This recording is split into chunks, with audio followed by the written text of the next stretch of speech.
जब वेरान Atlantic ocean के बीचों बीच एक ब्रिटिश मर्चेंट शिप गुजर रही थी।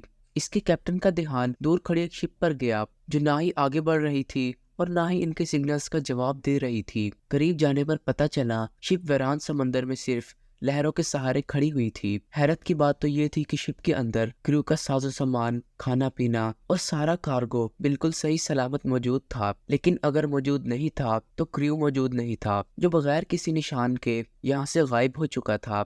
ये है मैरी सेलेस्ट की वो दास्तान जिसने पिछले 150 सालों से हिस्टोरियंस को परेशान कर रखा है, वो राज जिसे हम में से कोई नहीं जानता। इस शिप को 1861 में कनाडा में तैयार किया गया और इस वक्त इसका नाम अमेज़न रखा गया था। अपनी शुरुआत के कई सफरों में ये शिप छोटे मोटे खतरात का शिकार हुई थी। यही वजह है कि ये शिप हादसात के बारे में काफी मशहूर थी, लेकिन अभी तक इसने कोई बड़ा हादसा फेस नहीं किया था। अपनी ओनरशिप चेंज करते करते जब ये कैप्टन बेंजामिन ब्रिग्स के पास गई, तब इसका नाम मैरी सेलेस्ट रखा गया।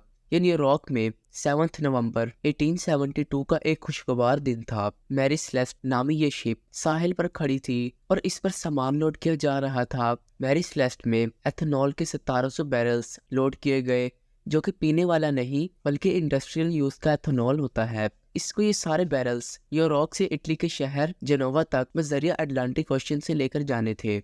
इस शिप में टोटल 10 लोग सवार थे, जिसमें शिप के कैप्टन, इनकी वाइफ और इनकी 2 साला बच्ची समेत 7 क्रू मेंबर्स भी मौजूद थे। सफर शुरू करने से पहले शिप में किसी किस्म का कोई मसला नहीं था और वो आसानी से बिना किसी रुकावट के सफर पर रवाना हो गई। ये सफर 7500 किलोमीटर लंबा था और नॉर्मली इस दौर में इतना सफर करने में कई दिन नहीं बल्कि कई हफ्ते लग जाते थे। जीपीएस और एडवांस कम्युनिकेशन डिवाइसेस भी नहीं होती थी जिससे कैप्टन से राब्ता बनाया जा सके। मैरी सेलेस्ट को न्यूयॉर्क से निकले 3 हफ्ते हो चुके थे। अब इसकी जेनोवा के पोर्ट पर आमद का इंतजार बढ़ता जा रहा था, लेकिन इतने वक्त के बाद भी मैरी सेलेस्ट का कोई अता पता नहीं था। यहाँ तक कि न्यूयॉर्क से निकली दूसरी शिप्स अब जेनोवा तक पहुँचना शुरू हो गई।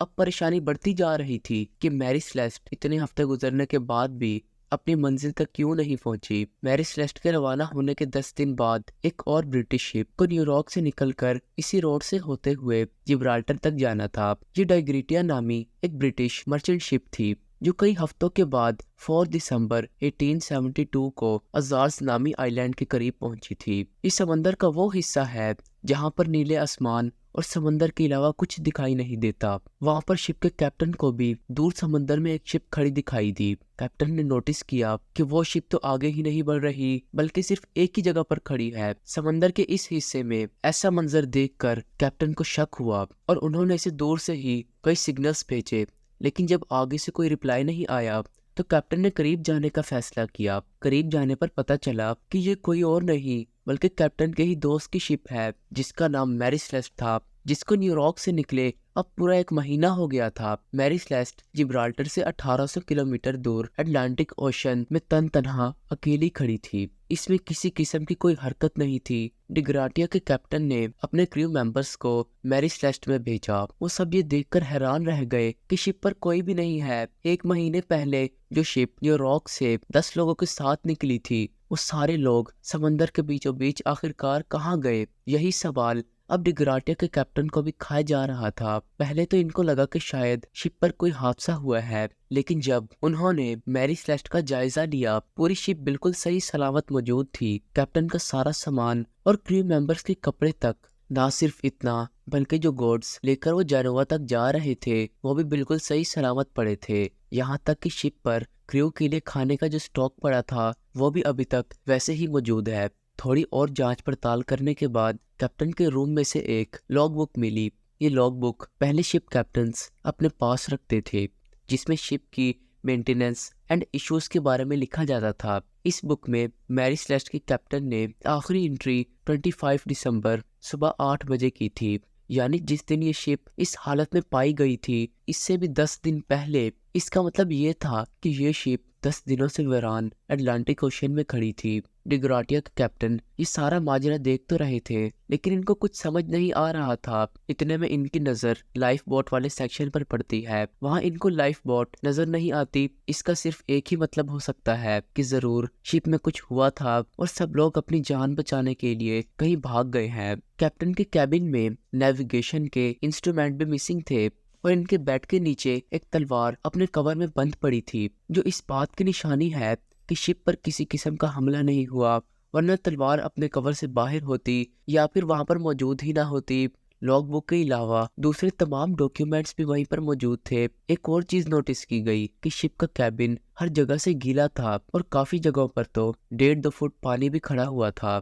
लेकिन ये इतना नहीं था जो इस साइज की शिप को नुकसान पहुंचा सके। यहाँ पर हम आपको बताते चले कि इंटरनेशनल सैल्वेज लॉ के मुताबिक अगर कोई भी किसी शिप को रेस्क्यू करेगा तो इसको शिप की वैल्यू के हिसाब से रिवॉर्ड दिया जाएगा। इसी लॉ का फायदा उठाते हुए डिग्रेटिया के कैप्टन मैरी सेलेस्ट को लेकर जिब्राल्टर तक चले गए, जहाँ पर अथॉरिटीज ने शिप को तब तक अपने पास रखा जब तक कोर्ट की हियरिंग्स कंप्लीट नहीं हुई। कोर्ट ने अपने तौर पर इन्वेस्टिगेशंस की, लेकिन कई हियरिंग्स के बाद कोई सुराग न मिल सका। कोर्ट हियरिंग्स भी इस मामले को सुलझा ना सकी तो लोगों ने तरह तरह की बातें बनाना शुरू कर दी। कुछ ने कहा कि समंदर की कोई बला ने इसको मार दिया है। इन सब बातों में एक बात सच्ची थी, मैरी सेलेस्ट जब से बनी थी इसके साथ तब से हादसात हो रहे थे। एक बार ये एक शिप से टकराई, मामूली सी टक्कर के बाद भी वो शिप डूब गई। जब मैरी सेलेस्ट को रिपेयर के लिए पोर्ट पर लाया गया तो रिपेयर से पहले ही पोर्ट पर आग लग जाती है और एक मर्तबा तो सफर से पहले ही इसके कैप्टन की तबीयत खराब हो गई और वो मर गया।